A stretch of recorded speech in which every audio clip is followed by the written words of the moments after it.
All right, so 2000 Dodge Ram 3500 Cummins dually. All right, to mount an aluminum flatbed on your truck, you got to make a subframe. Okay, and I believe this is how they do it. If I was going to do this for somebody, this is how I would do it. Professionally speaking, I'm not, but you got to have pads here, here, and up there. It's spaced 3/8 of an inch off the frame. You'll miss everything on it. You got rivets up here. You have to weld on these ears.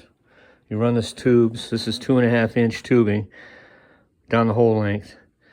I got a cross brace here. I welded in some gussets here and there. My fifth wheel hitch was going to go there, but my fuel tank's in the way, so I'm screwed. I got to come up with another plan. I am going to tie another 2.5 by 2.5 up there across there to give it extra strength.